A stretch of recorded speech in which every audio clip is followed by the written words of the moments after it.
everyone. It's me, Dr. Goins, on this Do This, Not That Tuesday.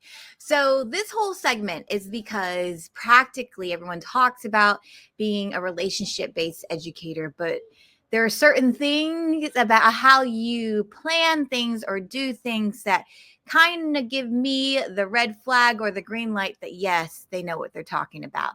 And so in my research, I believe a relationship-based classroom runs off of social motivational theory.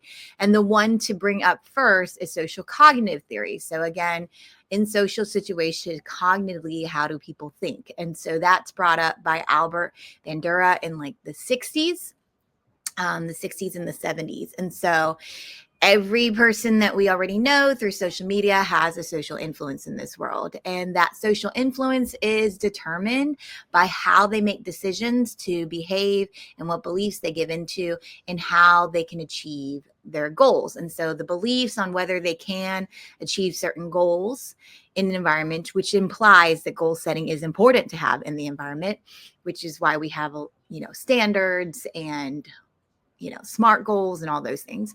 But goal setting is part of it, but it determines cognitively what that person thinks they can achieve that goal. And so, or be successful in that goal.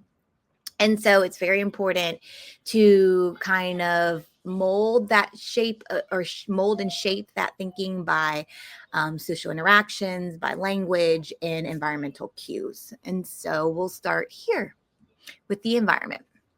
So do this when you are starting a brand new classroom, when you're starting fresh at the beginning of the year, the mentality you want to have is that you're creating a second home for your students. They're there in a traditional option for, 7 hours a week, 7 hours a day for 5 days a week. Sorry. But then in my micro school option, my kids could be with me, in short 2 days to 4 days, from as early as, 8 to as late as 5, but most of the time it's between like 9:30 to 3:30. So it doesn't matter. You are spending a chunk of time in life together.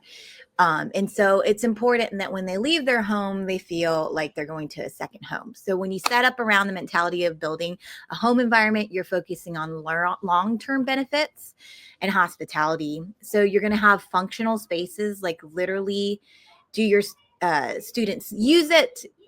Does it promote community? And you're going to adapt along the way. And so you're going to personalize that space. So if I move into, we bought and sold 5-6 houses now. And so when we come into space, like hanging things on the walls, like the last of our priorities.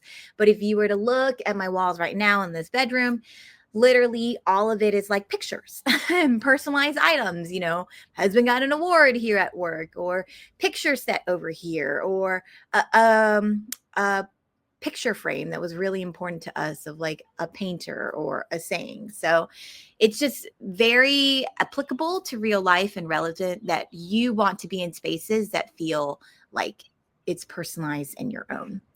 The things you want to avoid, which is what you see on social media all the time, is creating an event venue. An event implies that this is like a short-term deal, and if your environment implies that there is a short-term, arrangement, then you're going to have short-term relationships too, and disconnect's going to happen early on. So if you are an event venue type of classroom, your emphasis is on decorations, on themes, on activities before you even meet your student. You might have had a Pinterest board, or you scrolled on Instagram, or you've had this vision and theme in your head that you thought was super cute that every child should be into. Well, if you were to do that and set your classroom up like that, then you set everything up to just your preferences. And when you get into that space, yes, when they're in your event, they'll remember you, but they may not always see a place for themselves in that space, which is a danger to your relationships. And so there could be disconnect. There can be some feelings of bias. So the children that do connect with your theme may seem favored or biased in this space in the eyes of other students and parents, which is no good. Or, it could also lead to offense. It might be overstimulating or overwhelming to some kids who don't, buy in, but also it could just be offensive in the fact, like, who is this person? Who do they think they are, making me stay in this room, because they know they don't have a choice in the matter. So just be careful that the rule of thumb is you start for functionality. Like even when we moved into this home, and didn't have furniture for a month because we were selling another house. You can make a home with not that much. And so you just start really simple. And as you know your kids, as you know their needs and their supports, that's when you add in those little homemaking touches that allow that student to feel a sense of belonging and want to stay. So again, we give into social motivational theory as a relationship-based classroom, which means that we're going to care about the environmental cues, the social interactions, and the language we use to build up that environment and to tend and nurture those relationships. If you want to learn more about relationship-based classroom management, you can subscribe to my Teachers as Partners YouTube channel. If you would like to hire me for PD for your school, district, or micro school, let me know. You can check me out at Teachers as Partners or message me and email me at the email below. All right. Have a great day. Bye.